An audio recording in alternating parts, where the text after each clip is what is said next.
have always a lot of them. So I want to make sure we have time for that as well. And feel free between subjects to ask your questions. I, of course, as always, will prompt them as we go along.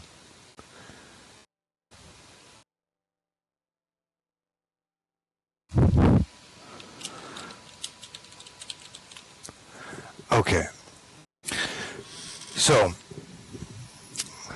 I have actually a very long list of things that I want to go through, but we will, because not everyone is quite here and seated yet, I will start with, yes, I have, and for those, I write on black paper in white ink. Always. Even notes to schools. They always say, "This is from your dad?" It's amusing. So, okay. First thing. I do, like I said, I know that not everyone is here. Has Taya made it in? Or, I don't see her yet. So I will hold off on that one. And then, actually, I'm going to start in with a little bit of information. Let's talk a little bit about what is going on as far as the big picture. Those of you that have been directly involved, and those of you who have been involved on the sidelines or tertiarily, it's all still very, very important. As you know, quite recently, a Tamaru was brought into the world. The portal was opened briefly, and he entered. Now, that fact in and of itself may seem kind of cool, but what's more important is everything that goes in with that. Because not just a Tamaru himself. Yes, he's a major entity, significantly godlike NPC.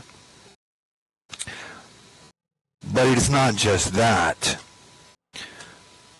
He is the result of years of illithid and subsequently Metallicae slowly creeping into the world.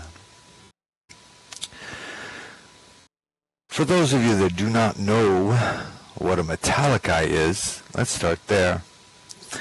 A Metallicae is a construct that was built, the original set, about 200,000 years ago, long before the most ancient dragon's great-great-great-great-great-great-great-great-grandfather was even thought of.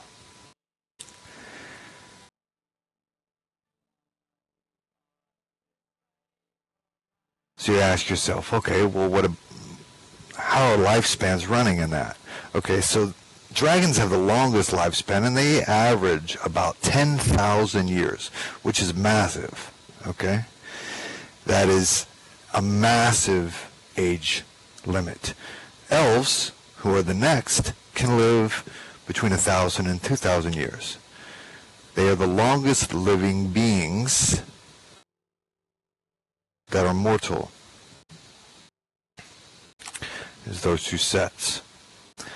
So when you start going past, you start thinking in the range of less than 100 years. Anything beyond that is just phenomenal. So then when you look at 200,000 years, You were looking back in the time when Neanderthals were the dominant human race. Okay? Now the fact that we are antediluvian, which means we are pre-Atlantis,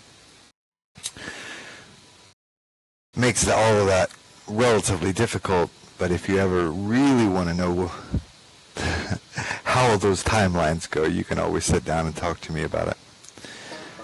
But anyway, the reason I'm bringing all that up is because the original Metallicae were from about 200,000 years ago. Now, obviously, since they are constructs, they cannot die. They do not age, but they can, depending on who built them, they can become defunct. They do not rust if they were made by the original ones, were made by the Dugar, which are dark dwarves, and Sylvhara, which are deep gnomes. So their bodies were built by those two combined forces, races, under mind control by the Illithid. Subsequent experiments do rust and can fall apart, and you will find pieces of them upon occasion. In fact, I do not see acacia rose or Nifredel in this room, but those two have done extensive... Okay, excellent. Those two have done extensive archaeological surveys into some of the deep roads of the Great Alliance. Quite recently, the Blood Knights have picked up that gauntlet and have begun doing so as well. The Metallicae are a significant force. First off, you have this massive, powerful clockwork body that was built by the combined efforts of dwarves and gnomes. On top of that, they are powered by the souls of a captured entity. Now, of course, the soul has to be willing to go into it. Long story, which I will leave in the hands of the of those that are currently working on Metallica. But to simplify that, they are living beings. They are not just clockworks. Similar to golems, because golems are also living beings, but there's a significant difference. Yes, a construct, a Metallicae, is a type of golem in the broad sense of the word. But a golem is a singular being. It has a lifespan and it will eventually expire. Metallicae, not so much. Metallicae are a race. They are their own racial group.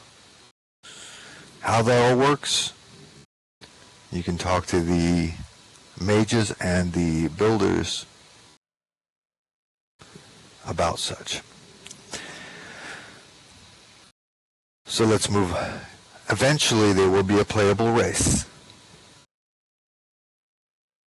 Exactly, they will be. No, they are not. There is only one way to banish them. Because, okay, so actually, let me go into the next part. Thank you for asking that question. The The Metallicae are powered by an orb. The orb was built by the Illithid when they first invaded 200,000 years ago. And the reason this is important, especially for you Doc Elfar, Drow, out there, is that they started in the Underdark. Their first attempt to invade the world, second and third as well, was in the Underdark. That is where they discovered that the world would not be quite as easy to take as they planned. They did a lot of damage. They almost wiped out the Drow race. That's why there are so few of us anymore. It's because between the Illithid and their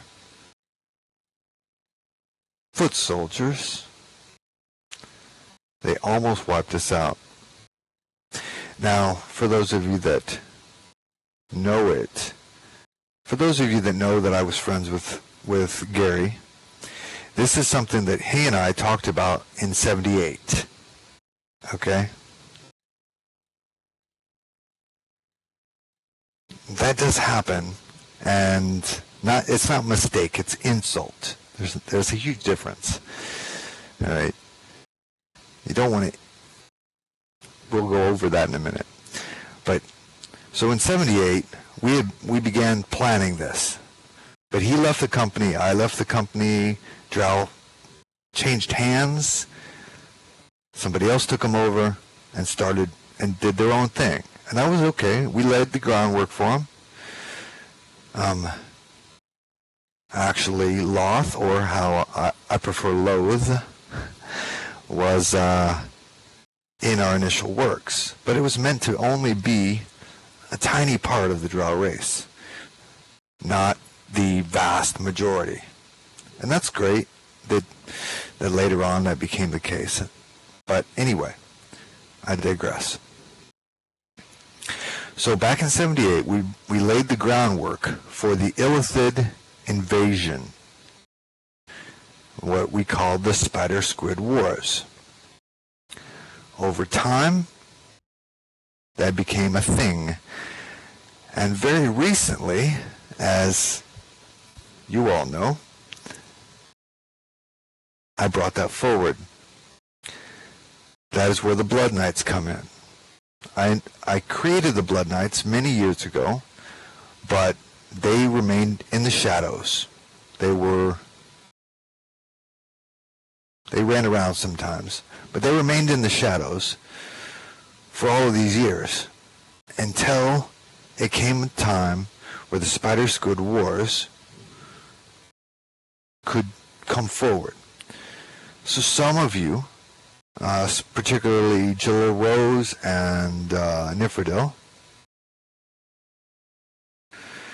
have some knowledge about those things. They've done a lot of archaeological excavations and experimentations.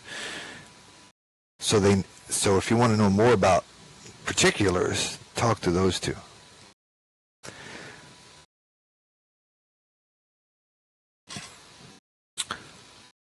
But to make a long story short, there were 3 Spider Squid Wars. Recently, with the appearance of Atal Maru, the 4th war is upon you. Yes, Atal Maru was banished. He is banishable.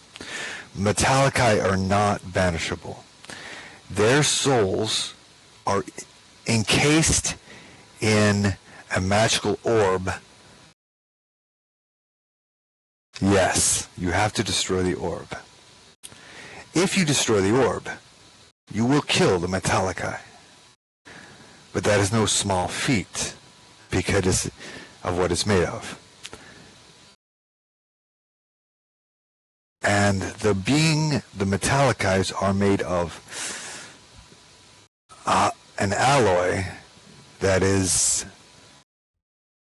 a variety of metals, to include adamantine, mithril,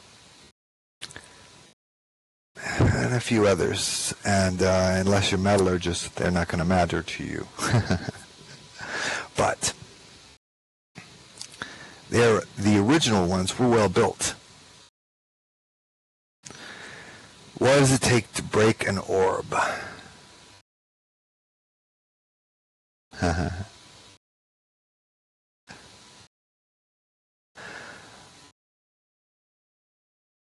Okay, this is very, very serious. Okay, so how do you destroy a Metallica? What does it take to break an orb? It's not easy. Okay, it is not anywhere easy to take it down a Metallica. They're a very powerful force. What the Drow did originally, they were, like I said, almost wiped out. 90% of our race was wiped out. But a device was built that could separate the souls from the orb, and that is how we won in the first place. Is that device still available? Yes. Is it available to the public? No. So, you have to take them on and tooth and claw. Swords and steel. It is no easy task, but you can do so. And, of course, the Drow are the most invested because they have a deeper hatred of the Illithid than anyone ever will. And it's not the Metallica themselves. You'll learn from your mages. It's the Illithid behind them.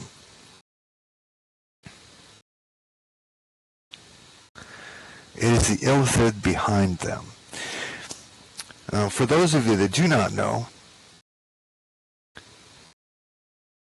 the Illithid are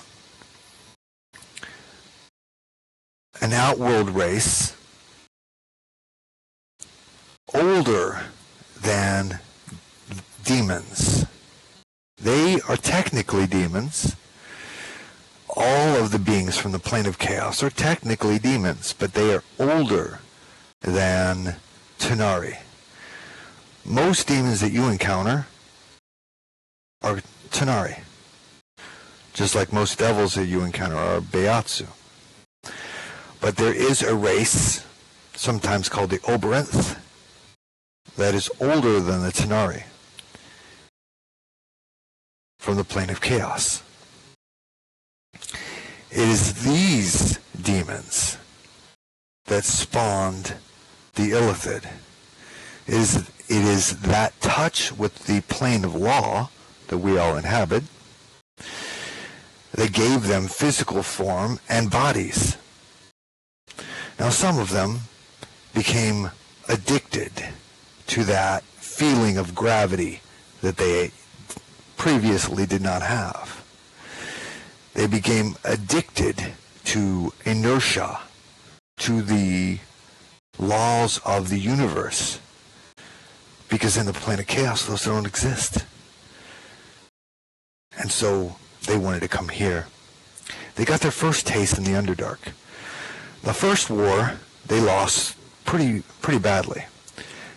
But the second one, they did much, much better. And in the third one, that's when they invented the Metallicae and almost won. They almost won. But they didn't. We still stand. But they're back. They want to try again. You and your contemporaries are what stands between the plane of order and the plane of chaos. Now, a few of you out there may say, well, I'm chaotic.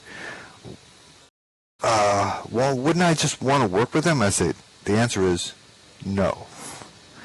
Because the plane of chaos, their purpose, obviously some of them want to live here, but the denizens, the primal denizens of the plane of chaos, want to wipe out.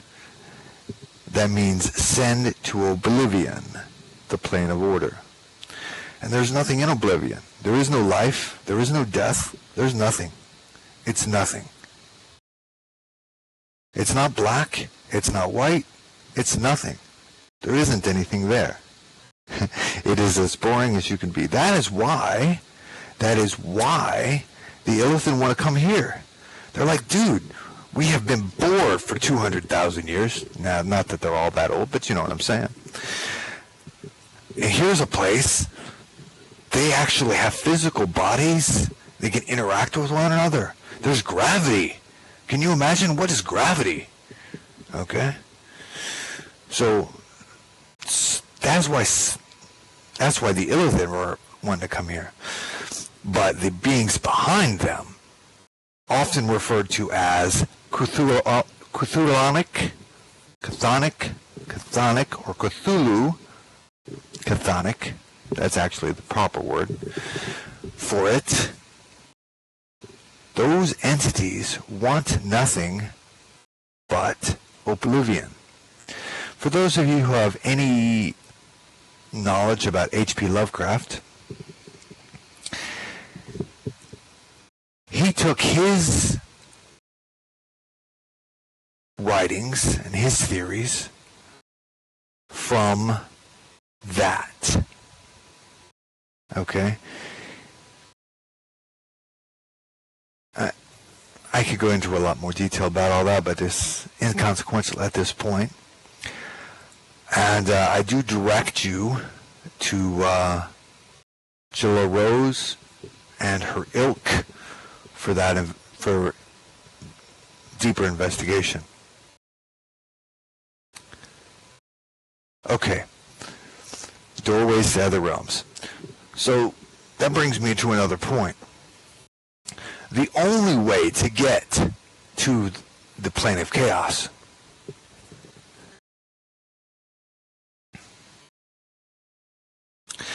is below the 666 planes of the abyss.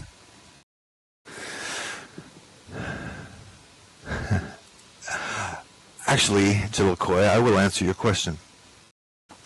And I will answer your Lovecraft question. Let's see, what was the Lovecraft question? And I will definitely answer your question, Koi. Jilakoi.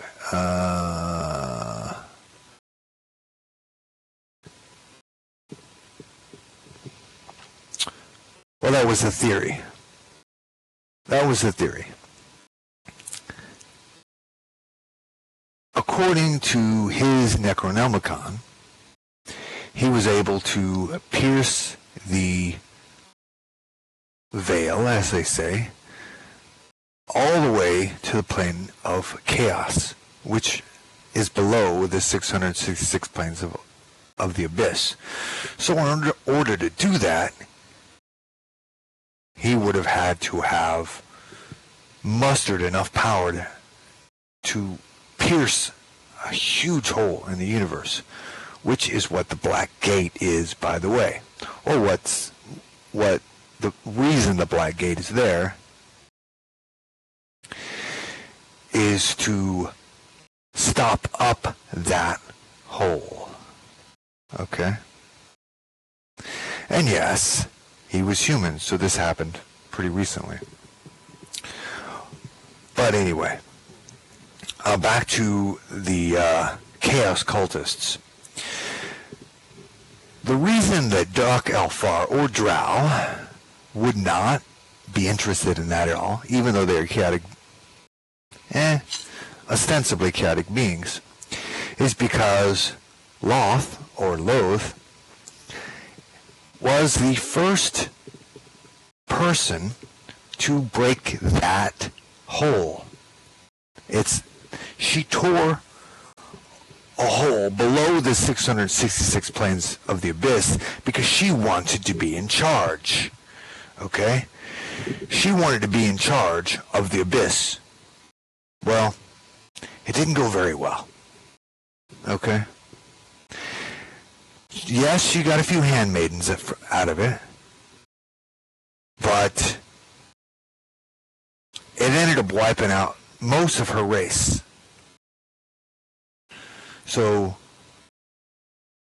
Drow really, really, really hate the Oberonth.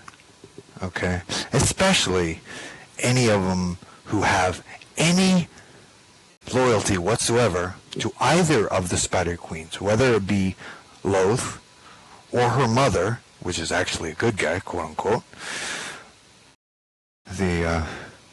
She's responsible for vampires. But, hey, either of them, if you have any loyalty to the Dakalfar on any level, you hate Illithid more than anything. Just like angels and devils. Everybody's like, there's a constant war between them. There always is, because they don't like each other. But you know what? You know who devils hate more than they hate angels? Demons. Devils and demons hate each other more than anything. Ever. Let's say you got a demon and a devil standing between fighting. An angel lands between them. They're both going to ignore that angel. Okay? And they are going to attack each other. And they're going to kill each other. One of them's going to die, and the angel is just going to sit there and twiddle their thumbs until one of them's dead. And then she has to fight the other one. Okay? That's how it works. Okay?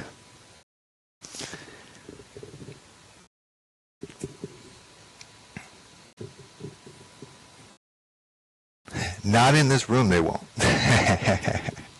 But yes, they would despise one another. Okay? Period. So,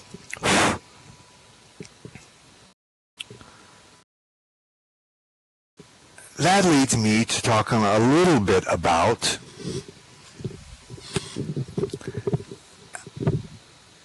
outer planers, outworlders, beings that live beyond the Terran plane, the planet that you live on. Beings like celestials, devils, demons, elementals.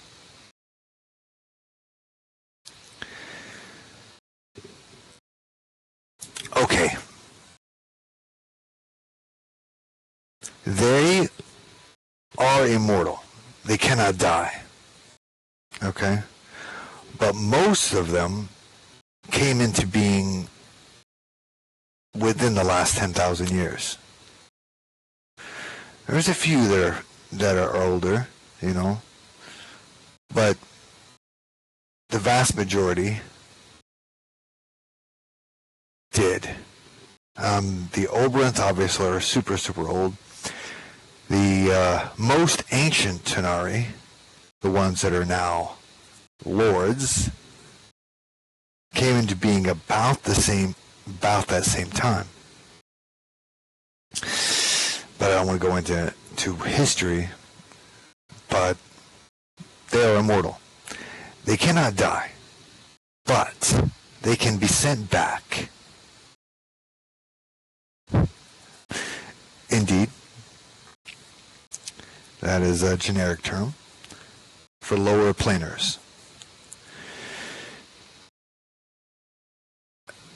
There are the lower planes and there are the upper planes. Indeed. But what I'm trying to get at is, yes, they are immortal as opposed to everyone else. That gives them the advantage of immortality. They cannot be killed. And yes, they can be sent back. But they also have other disadvantages. They have advantages and disadvantages. One advantage is that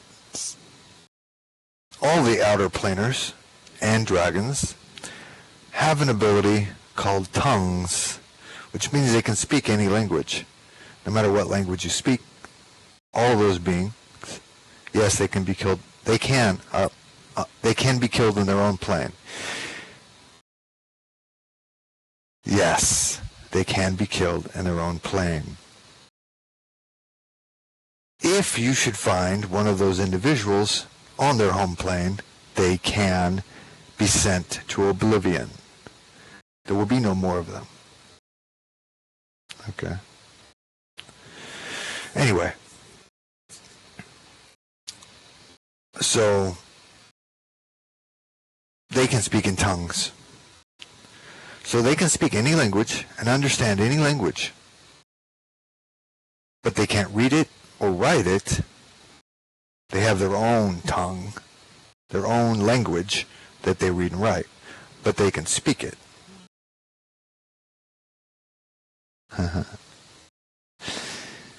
Indeed.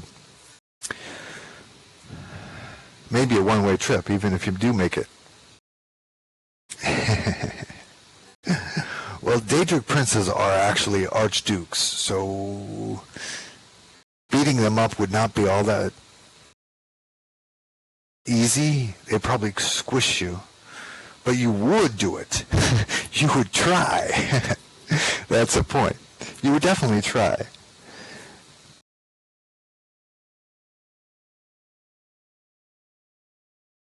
And that's exactly correct, Xandalin. Okay. Now, one more thing that I want to talk about, and then, oh no, a couple more things, I apologize. That is correct. Demons, devils, celestials, and elementals and dragons. Demons, devils, celestials, and elementals are your outer planers. Okay? Dragons also have tongues, speak in tongues. Wyverns are not full dragons. Okay? In some mythologies, I won't go there, but Wyverns are not full dragons, so no, they don't really do it. They don't speak in tongues. In fact, most Wyverns can't even talk. They're usually considered animals rather than dragons. You know, they are dragon kin, most assuredly. But most Wyverns are actually considered animals. You know, flying lizards.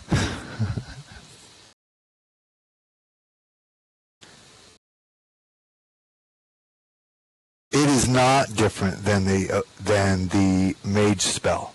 It is the mage spell, except naturally. Because spells wear off. Exactly correct.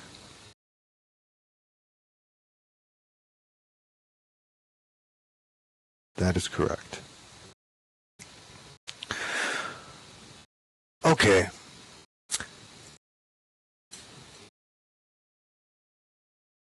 So I've touched on all those things. I have.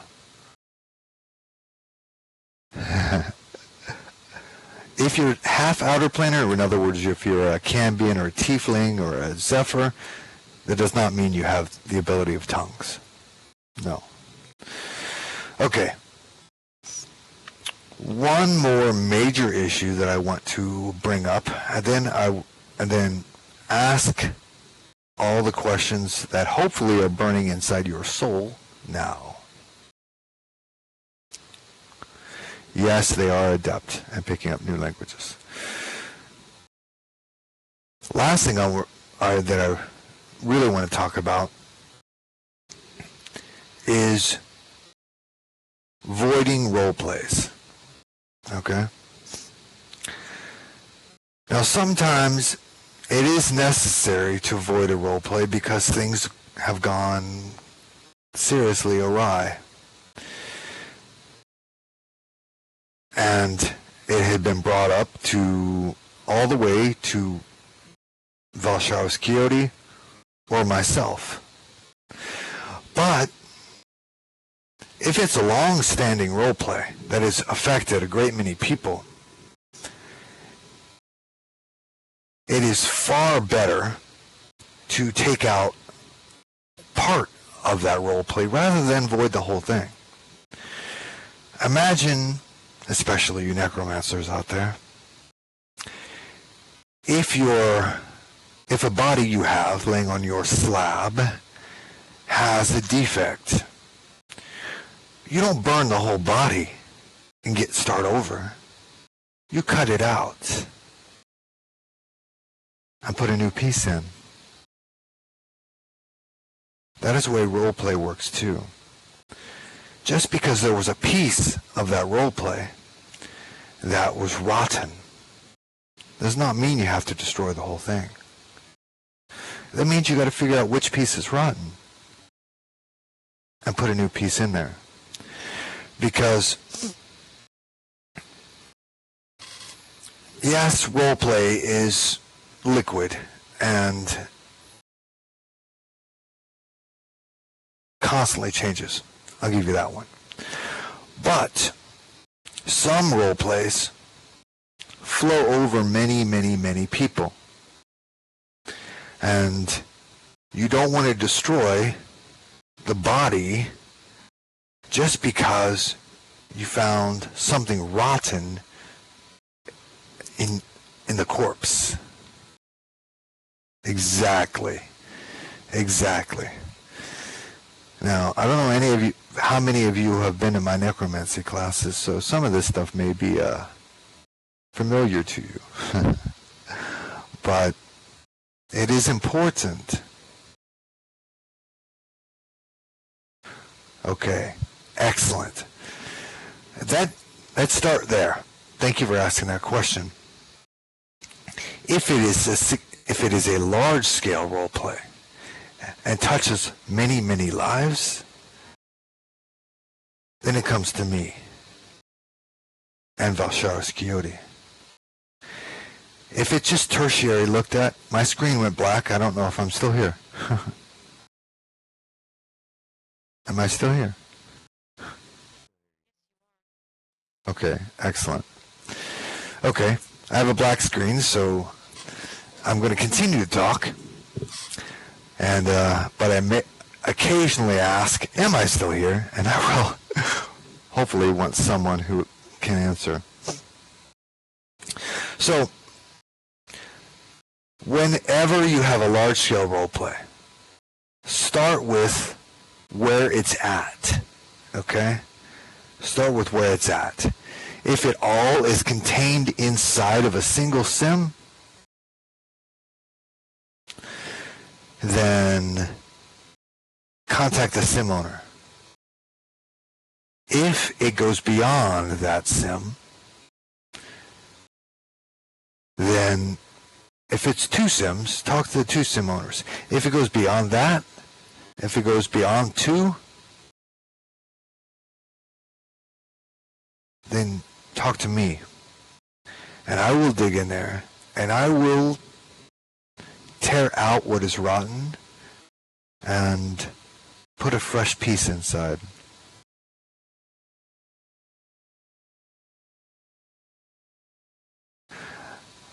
You would not believe the amount of tools that I possess to vivisect a body. So, if it gets to that point, I am more than happy to do so.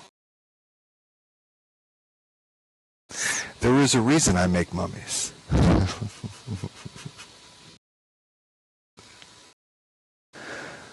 Okay.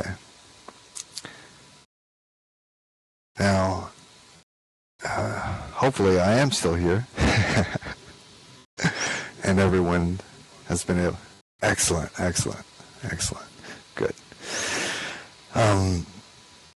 So, I know that there was a recent problem with a role play, and I didn't find out about it until much after the fact.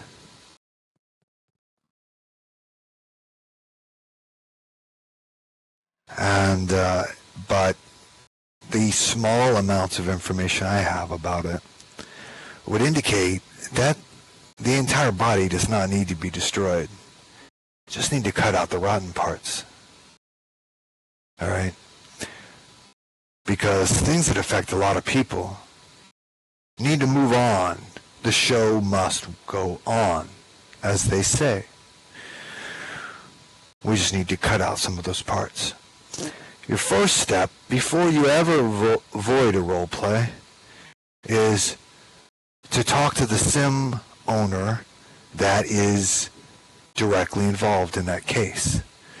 Let's say you have 5 people, and they're all in Sylvhara. But something goes horribly wrong, and you feel that it really needs to be voided. Okay? Let me give you a good example. A few years ago, we had an island off the coast of Sylvhara, and they started doing role plays about sacrificing and eating babies. I have an issue with that. Okay? I am not okay with that. That role play had to be voided because it was unsightly and did not represent what the GA is about. Yeah, I'm sure that there was a lot of people who had fun. Okay? That may be what they're into. Who knows? Or they thought that it would be cool. Whatever. But that had to go. Do it in private. Okay? If that's what you're into, all right? If that's what you're into, do it in private. You and your buddy. You guys, that's all good. Don't make it public. Because if I hear about it, I'm going to get rid of it. Okay? And I don't like to do those things. I fully believe that role play should be freeform and roll on. Okay? But if you do something heinous, if you instill cancer in that body that I'm working on, okay? Some of my mummies aren't quite dead yet, you know? And I didn't, so I'm still working on them. I want them to die properly, you know? Maybe they, you know, maybe they need to be bled first, okay? Don't give my future corpse, cancer, because I will do something about it. Okay?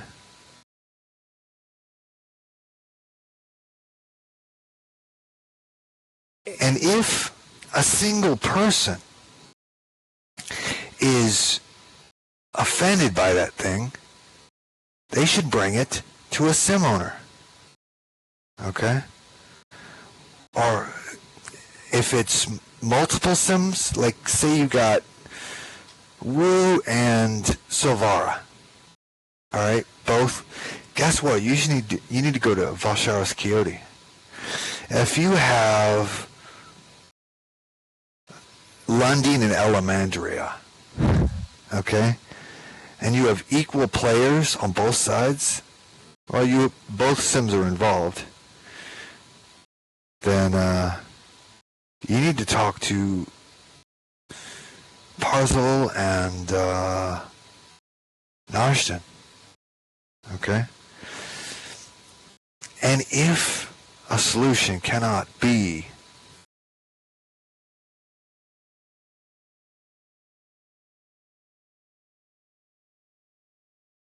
handled, then come to me. Okay? I will take care of it.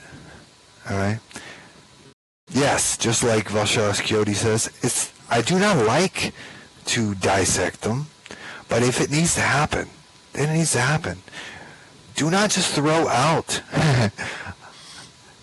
This is a statement that Sylvhara Elen said to me many moons ago when we were talking about something entirely unrelated, obviously.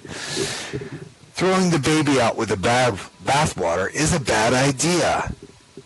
Okay? Don't do it. If a single person is offended by a situation, they should be, rather than petition to have it voided, go and talk to the sim owner, and we'll get, all right?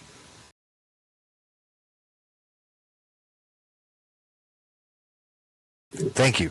That's the next thing I was about to say. And sometimes it may be as simple as removing yourself from the situation. Okay? Example. Let's say I'm having a class on necromancy. Okay? And I'm going into detail as to what I'm doing. I'm not going to post that anywhere. That is right there in that class. And if you are offended by what I'm doing, you are free to leave the room. I'm not going to be mad at you. I know not everyone can do that. Okay? I'm very tasteful. Okay? I'm not going to go overboard. But I know that not everyone can handle everything. All right? And that's perfectly fine.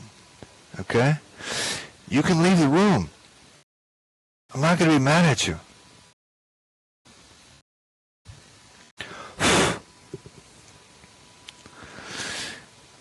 Yes, actually, I don't let my mummies scream because I have sensitive ears. I usually will slice the flap underneath their tongue so they can't talk anymore. And then later on, I'll sew it back on. It's important. You know, I am an elf after all. Okay. So,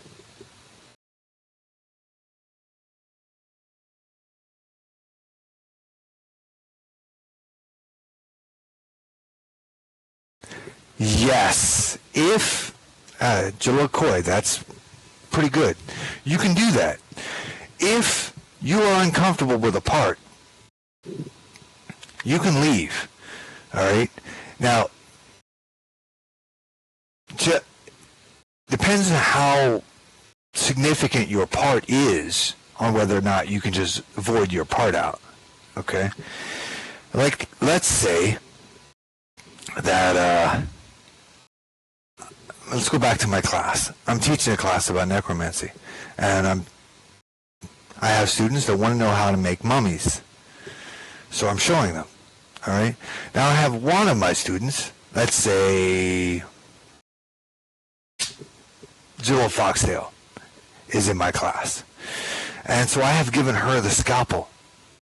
Okay? And so she's doing cutting for me. And she suddenly decides, I don't want to do this. I'm like, cool. You don't have to. She can leave. All right? But since he was the one setting her with the scalpel, she can't void out her part. Because that means everyone else around her, everything that she did and they watched, that suddenly all disappeared. Because she got uncomfortable. And that's okay. She is welcome to be okay.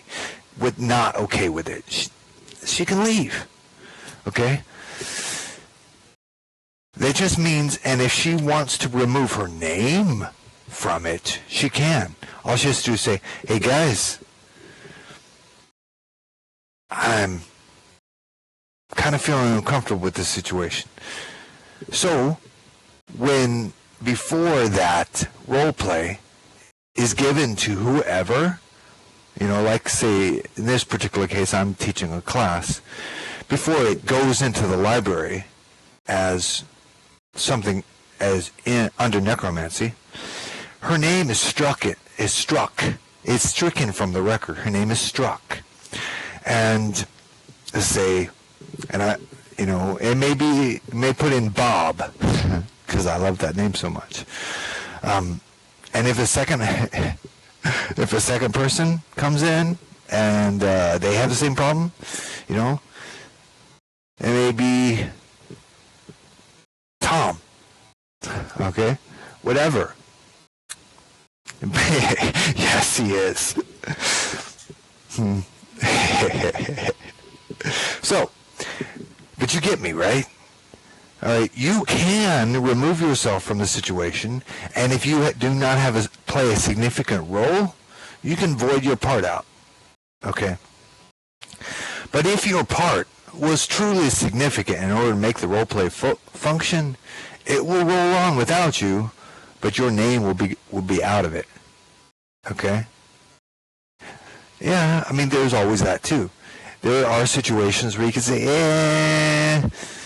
the role play is decent, I want you to continue, but I think I'm going to go over here and, plant flowers. Alright, that's cool. You can do that. You can role play your way over to do that.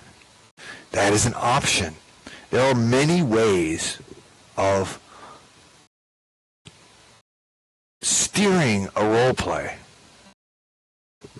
without setting fire to the whole body.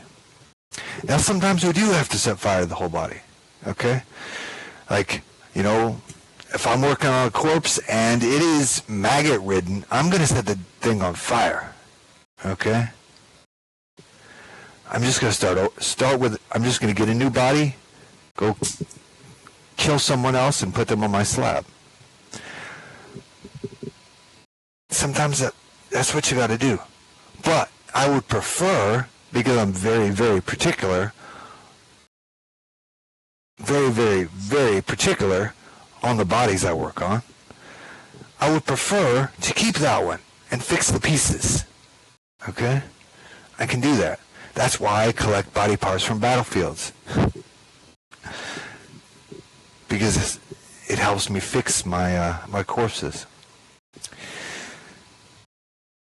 So you get me, right?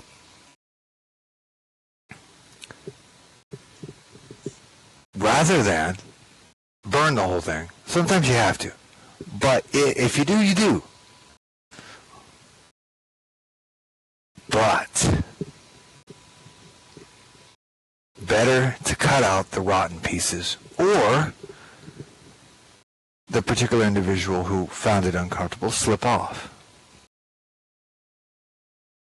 Okay? I hope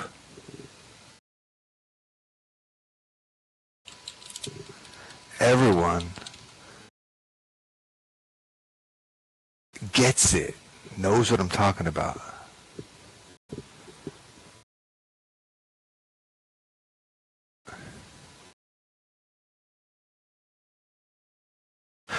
Thank you very much. Thank you very much for bringing that up, Jilla Lucas. If someone decides that they don't want to be part of that role play, that doesn't make them bad. All right? Go back to my class. All right? Sally decides that she doesn't want to be cutting this corpse, and she wants to go plant flowers instead. I'm not mad at Sally. Next time I see her, I'm going to be just the same way I was before. Okay? Nothing changed between me and her.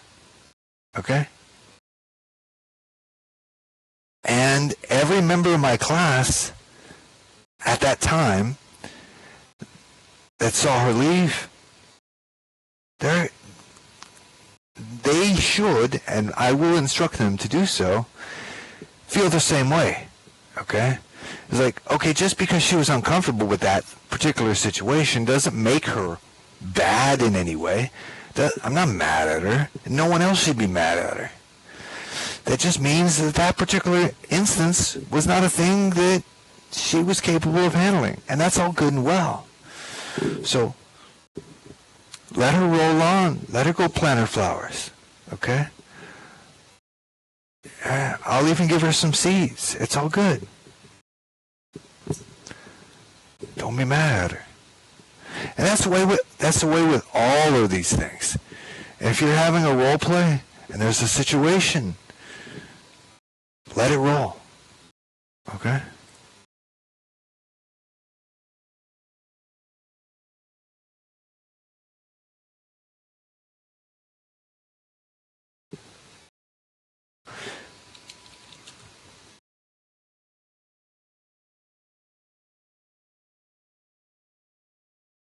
Okay, so with all that said, yes, there was a recent role play that went awry, and it was voided. I don't know hardly anything about it, so I can't really go in and dig out the parts that were bad. Okay? So I suggest, first off, that the sim owners that were responsible for those one or two sims, if it's more than two, then yeah, bring it to me. Meet and cut out the bad parts. Okay? I do have carnivorous plants. I know they're not sitting by my desk right now, but I will put them back out. All right? I always, I throw in my rotten pieces and they eat them up for me. And I'll do that with any of you as well. Okay? They like it. So it's okay. And if it's a bunch of sims, okay, thank you, Jalil Nafar. Sim owners, you guys talk, and I will meet with you. Since I don't know exactly what's going on yet, it would be better if you guys talk about it first, and then I will do it. Okay? And I will be happy to come in and vivisect. I'm actually pretty good at it.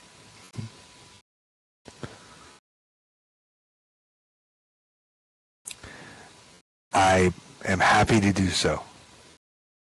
I just need to know who it is. Jalil Rose, I am happy to sit down and talk to you.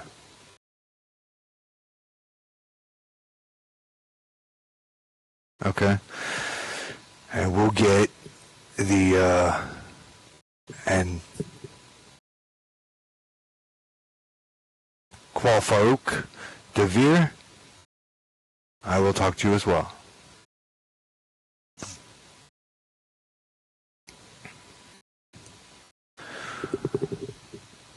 It's important that we remove parts that are bad and let the body survive. Okay? So, obviously, whatever this particular role play significantly impacted Jalil Rose. Alright? So she can't really pull herself out without, she can, but her name goes out. Okay? Because otherwise it kills the whole thing. But it's significantly, whatever this role play is significantly affected Jalil Rose, obviously. Okay. Yes, that means it needs to be brought to me. And I will handle it. But I would like the sim owners first to talk with your respective players. I was going to say infected players, but I'll handle the infected ones. You talk to your respective players, get everything handled, and I will meet with you. Okay? I will meet with you, and we will get the rot cut out so that the role play can continue forward. It might be it sounds to me like only parts of it needed to be voided rather than the whole thing. If it's been going on for months, voiding the whole thing is a bad idea. Okay? So what we need to do is go in and whip out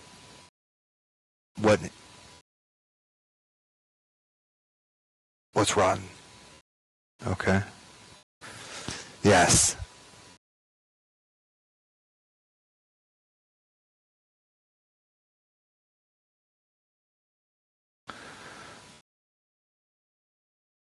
Okay. So, you've been involved for 2 weeks, and it's been going on for 2 months. Okay? It definitely needs to be handled. I will go in and figure out. So, obviously, Sarah Sprocket and Valsharis Coyote are people that I need to talk to. Okay, see, that is the right answer.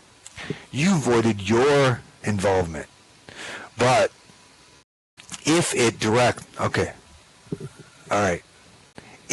the PAC's involvement had a super heavy impact on it, if it had a heavy impact, like say you were the one with the scalpel, it still has to roll.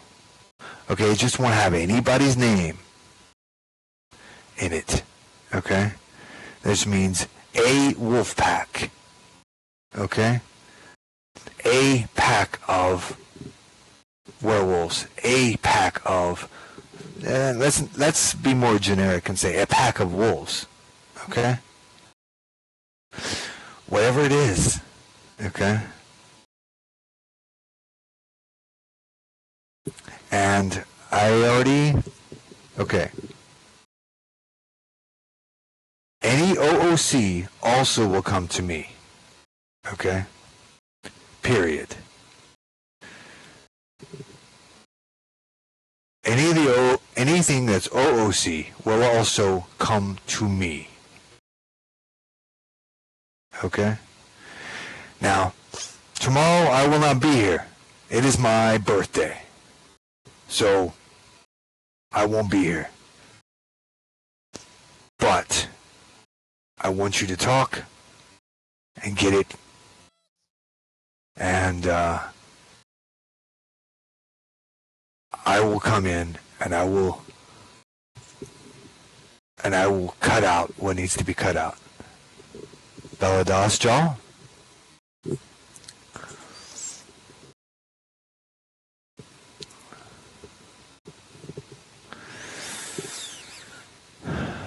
So hopefully, everyone got where I'm going for. Okay? Because a 2-month roleplay, I do not want to see die on the vine. Okay? It's easy to trim that vine, take off the grapes that won't make good wine, and still make a nice bottle from it.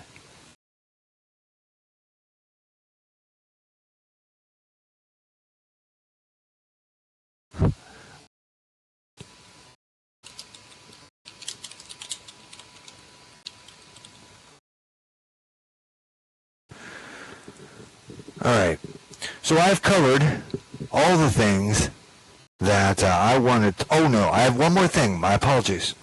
I had it written out on the side. Rogue leaders. I need the name and contact for each Sim's rogue leader, okay, I need you to contact Indira Lemaire. Ultimately, all right, Dragoon Star. Oh, there we go. The little Darkfold did it. I need you, all the rogue leaders, to contact Jalil Lemaire. Okay? I have something to give you. I plan on all the rogue guilds to start their own black markets. Okay? Now, if your sim does not have a rogue leader, then one of the rogues in that group needs to step up and take lead. Okay? I'm going to give a unique component to each of the rogue leaders for their black market. So they will only have that part. Okay? Example. The Sylvharan rogue leader has illithid brains. Okay? They are a very rare component, and it's necessary in order to make a potion against mind control. Okay? It is one of the necessary ingredients. Okay? Each one of the rogue leaders will have a necessary component. Yes, also drop poison, correct. That will, Angel... Give me one moment. Okay.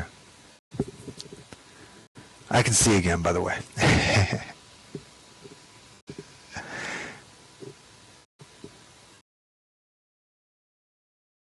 I have elevated Angel.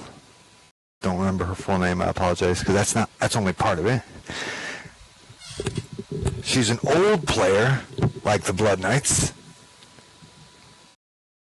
Zandalin is an important, obviously important as well. Now, so bring that information back. There it is. That's her right there. Jalil Angel. Jalil Andal. Okay. Heaven's Angel Andal. Jalil Andal. That is who I'm talking about. She has the jar of illithid brains. She is in charge of the black market in Sylvhara. I need to know who is in charge of the black market in each of the other Sims. Who is the rogue lead? All right? Okay.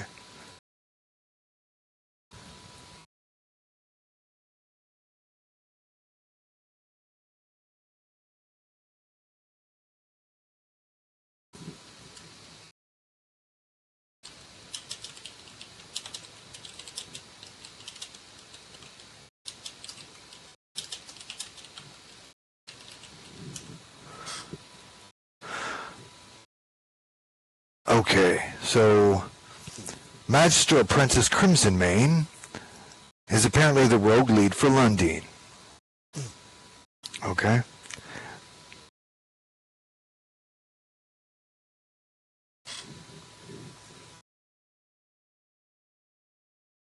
You will have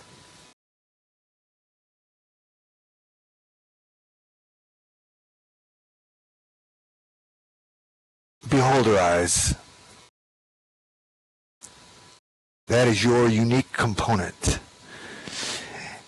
The eye of the beholder. That is yours.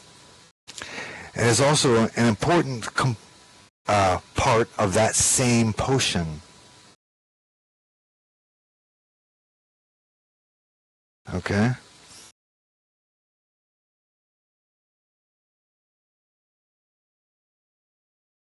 I see. Okay.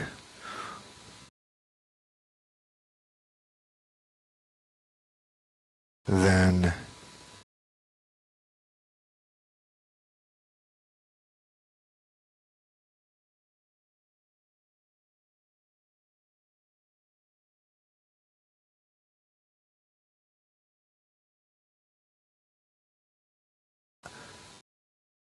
in which case, Jalil Nightfire, you can pass along to your rogue leader. I have just given you a jar of cockatrice scales.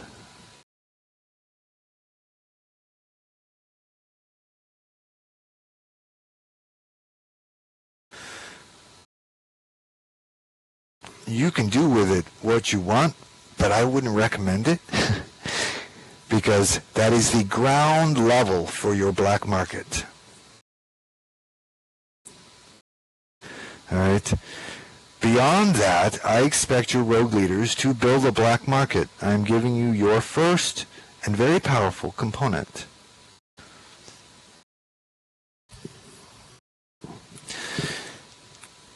Beholders are rare creatures. That's actually appropriate in your case that you are the one with the eyes.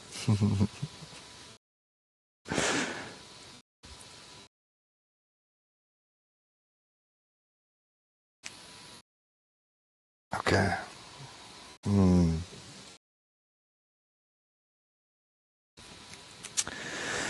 So, for the realms that do not have rogue leaders, realm leaders, start looking at your people. Because if you don't have a rogue leader, then there will not be a black market in your land.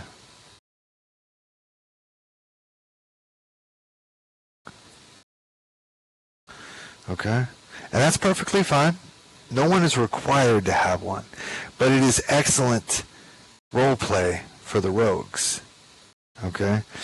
There's a great deal of interaction capabilities from having a black market. Okay?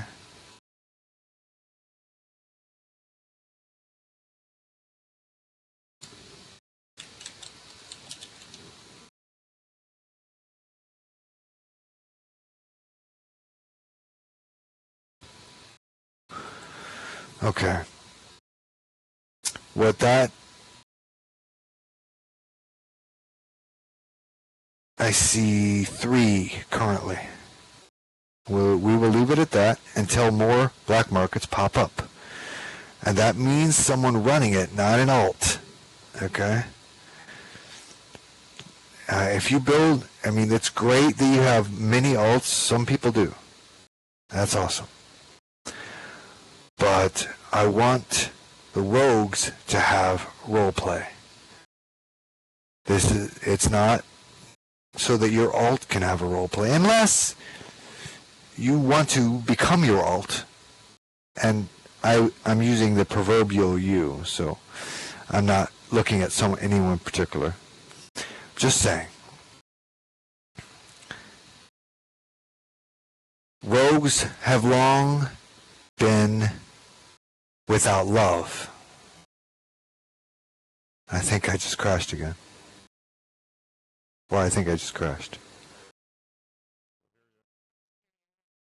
Okay, good. I can't see anything, so my apologies. Okay, so as I was saying, rogues need love too. This will help them. I would love to see black market between all the different realms. Okay?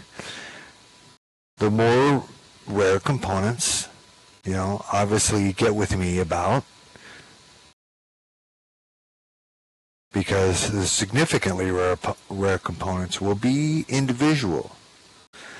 And it also means that it also means that when you're out there on the battlefield fighting Illithid, you may consider harvesting parts, like I do.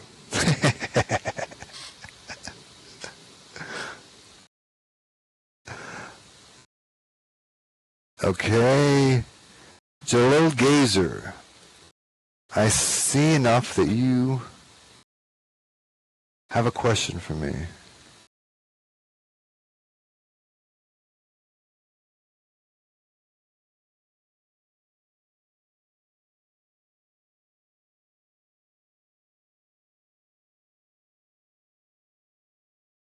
Oh, yes, that brings me that point. Yes, Jalil Darkfold, do that.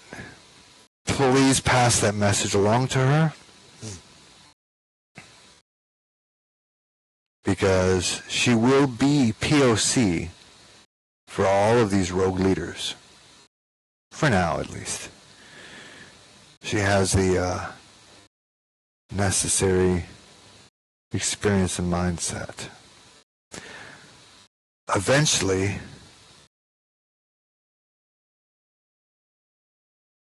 the quartermaster will aid with that in whatever capacity. Okay. I can't see anything, so if you're talking, anyone's typing to me, I apologize. So pretty soon here, I'm going to close this because I'm not being able to answer all my questions. I guess I gotta ask my question in voice then. Okay, go ahead. As I recall, and you said, and this is completely off topic, and I apologize for bringing it back up, but go ahead. The Black Gates were a mixture of yours and Lexi's magic to keep Atal from reaching the gates to access our world. But now that they're gone, where are they? Hold on one second. Let me finish. You got that wrong. Nargaroth and mine, not Lexi's. Okay. Okay, I meant Nargaroth. Okay. The Black Gates are not gone. The portal is sealed by the Black Gates. The Black Gates are not gone. If the Black Gates leave, if they are gone, the portal has no way to close, and it would be exactly like opening the floodgates. If you go to a dam and watch it, when they open the floodgates, lots and lots of water comes out from that lake, and then that would be just like the plane of chaos. Everything from that plane would spill over and begin devouring Terra and subsequently the plane of order. Does that answer your question?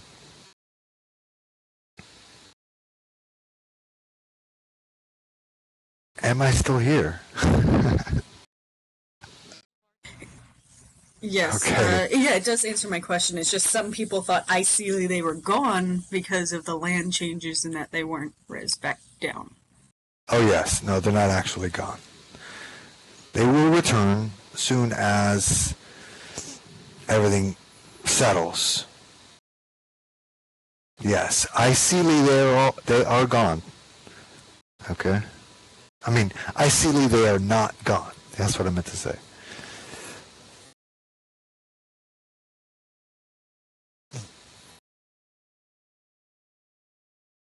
Yes.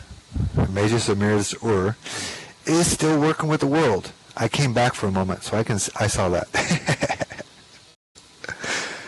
So, are there any other questions? And that, Jalil Star, that was good.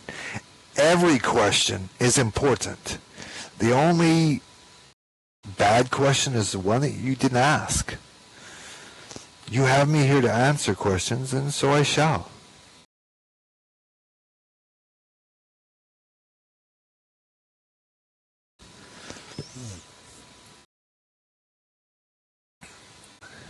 Yes, I can still see. I don't know why my screen keeps blacking out. It's odd at best. It doesn't do it on battle, so it's not lag. And it's not my video card. I have a brand new one. I have no idea. Okay.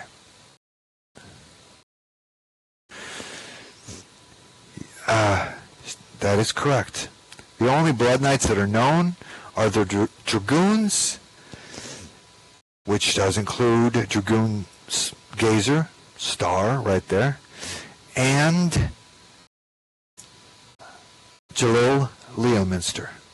She is one of my Crimson Guard, which is my personal Blood Knights. The rest of the Blood Knights are only known as, by looking at their costume. You don't know their names. You can't just say, okay, I know you're a Blood Knight because I see your name above your head. That's OOC information. Jalil Gazer. You keep using my first name. Baladas. Okay. All is well. Bolt of lightning.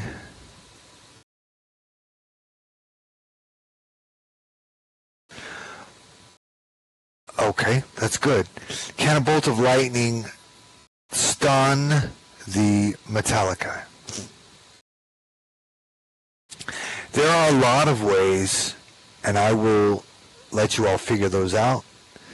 There are a lot of ways to destroy them and interrupt them. That's why you fight them on the battlefield. They are extremely powerful foe. But just so you know, the link between the body and the orb is not mechanical.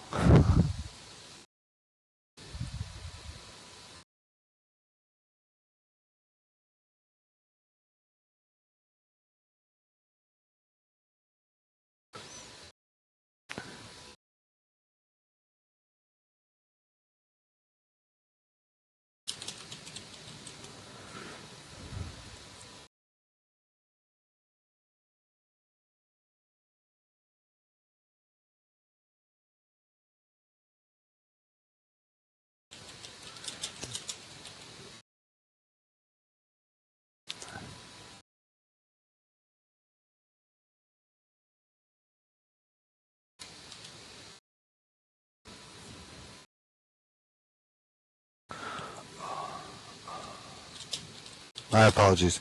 I have a question here.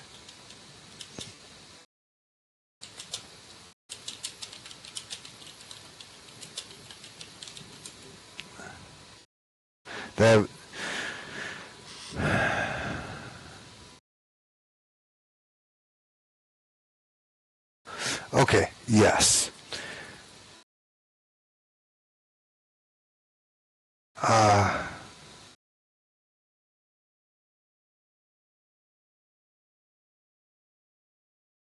A few individuals have significant questions about the Blood Knights. Okay? About what they can do. For the vast majority, I'm okay that remain a mystery. But for those of you that are doing deep research, like Chilla Rose and Nifredel, Jaluk Evail,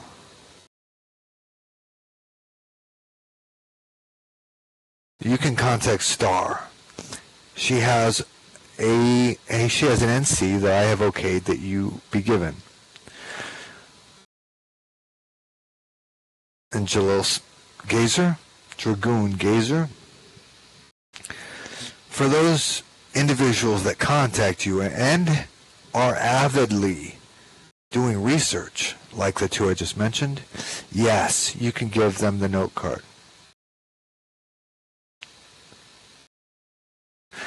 The conclave knows all the members of the Blood Knights. They already do. They know them Iceli and Ooceli. So you don't have to worry about that part. You don't have to worry about passing that to the conclave members because they already know. But those that are doing active research, like Jilla Rose and Jaluk Avail, you can pass it to them.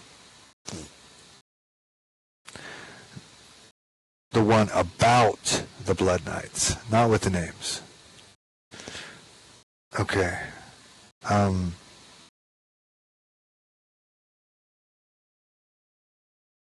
Conclave members, if you don't have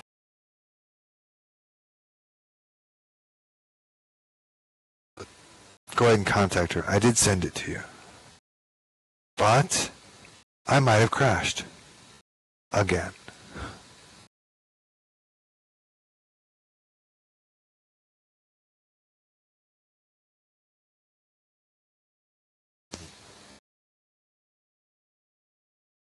So I think my connection must be poor to...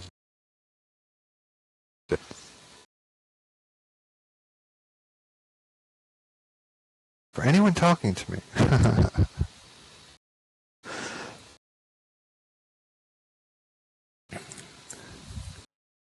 I can hear. Yes. Okay, good. I can hear, I just can't see.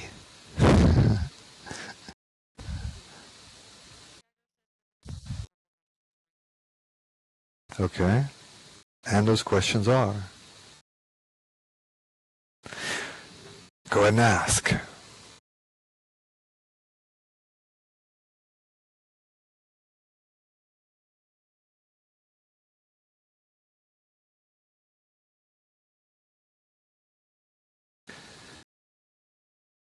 And yes, a lot of electricity can interrupt and stun a Metallica. Yes. I saw that question come up on my screen. So.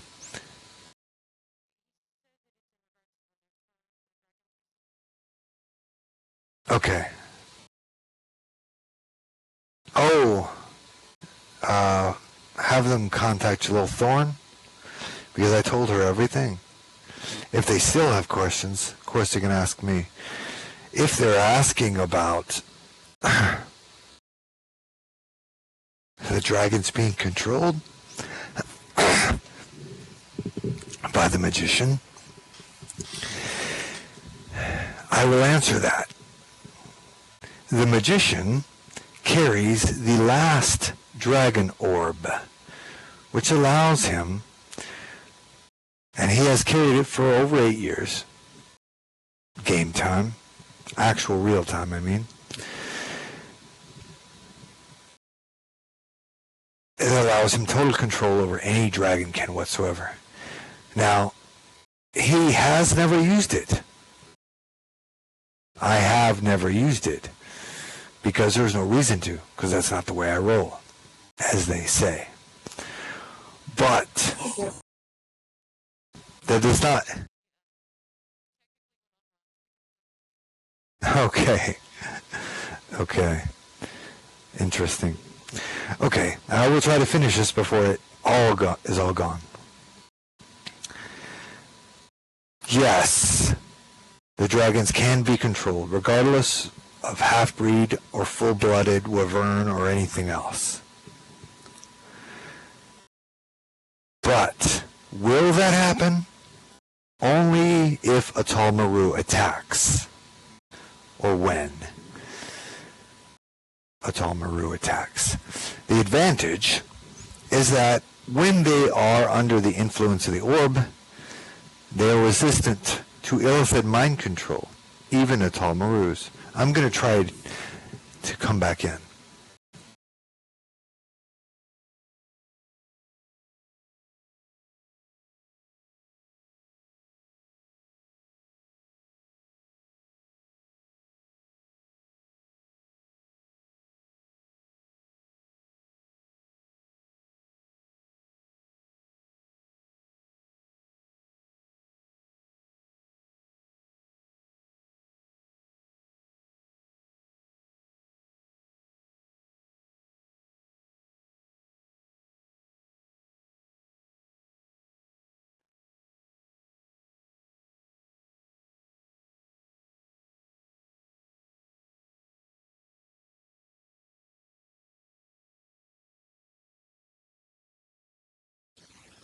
Okay, I'm back.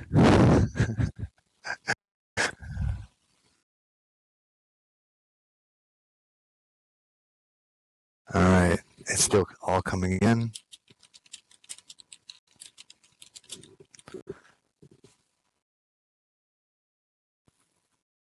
Okay.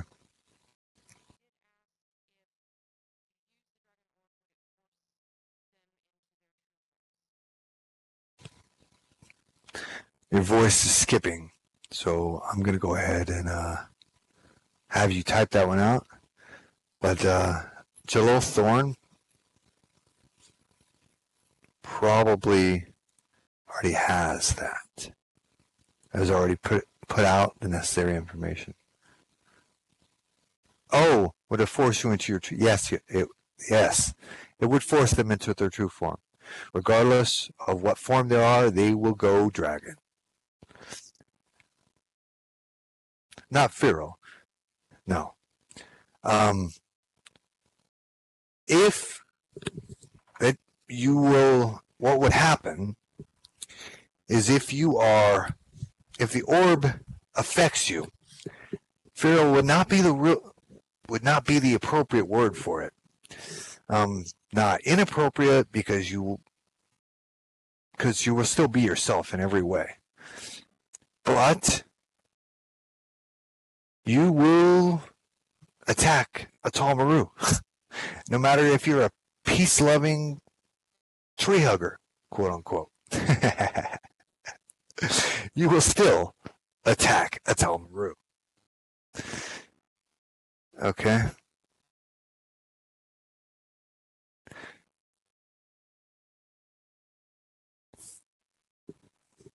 No one is immune to illithid mind control, whether you're undead or not. Will the dragon orb affect undead dragons? Yes, absolutely.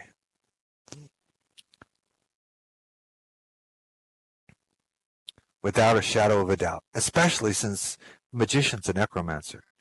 That's kind of a catch-22. You're in double trouble. An undead dragon can be controlled by myself, by the magician, without the orb, because you're undead. Even liches are the level of a skeleton compared to the magician. So, did I answer your question?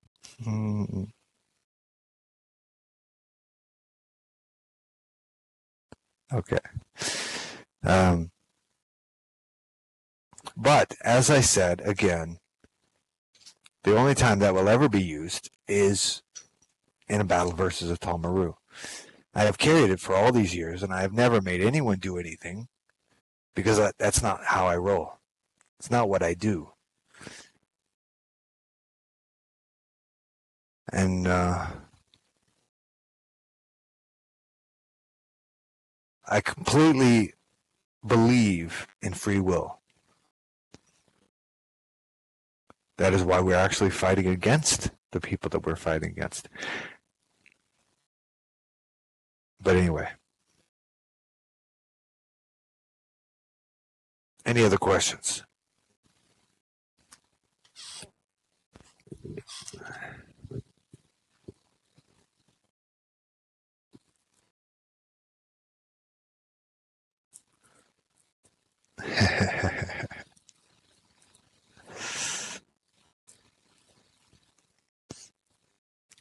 The wall. Okay.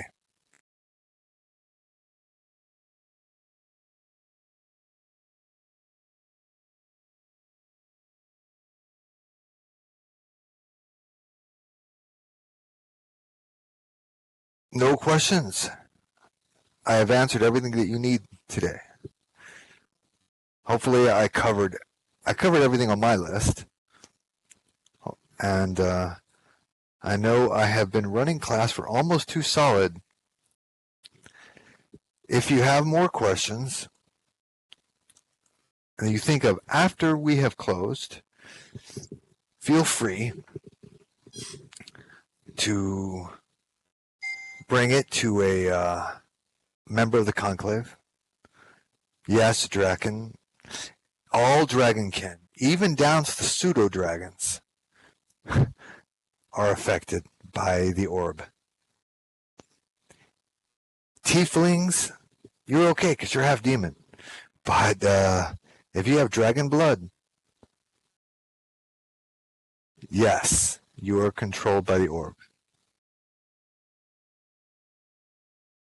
If you happen to be a tiefling that is half dragon, which is odd, but I've seen them happen, yes, you are controlled.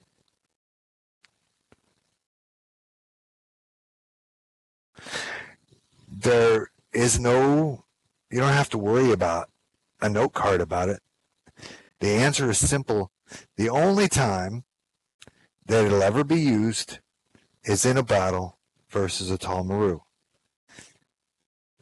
In that situation, if you are called upon, if you hear, Anal na thrak, utras bethud, doniel nienve, then you will attack him, regardless.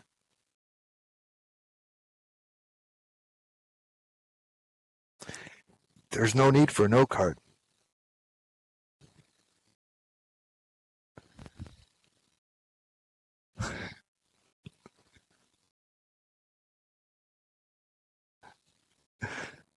But that's the only time that you will ever hear that. Okay? Yes. That is the summoning of the dragon spell. That is correct.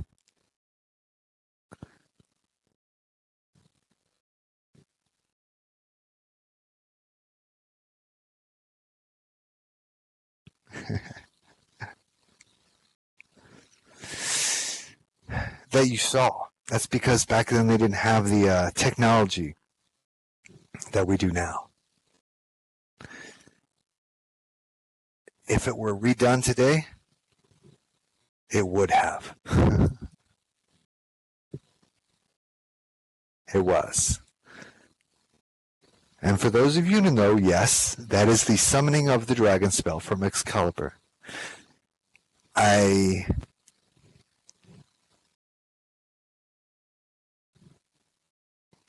Most of the spell words I use have an ancient, what's the best way to put it, are derived from an ancient tongue. But I like that one so much. And actually, it's partially derived from ancient Teutonic.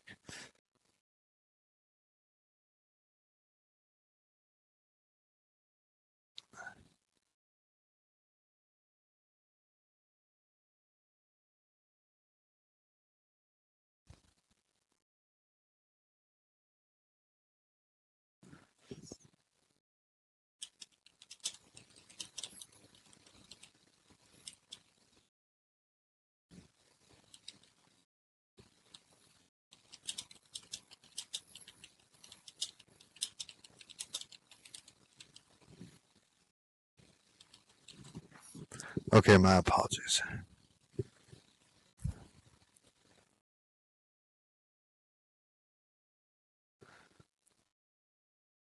Okay. That's no problem. I need to be closing this anyway. 2 hours is plenty of time. It's for a class. But I wanted to make sure I got everything covered that I wanted to talk about and that you all understood. And I will meet with the realm leaders after you have the corpse on your slab. Call me and I will come and help you cut it up.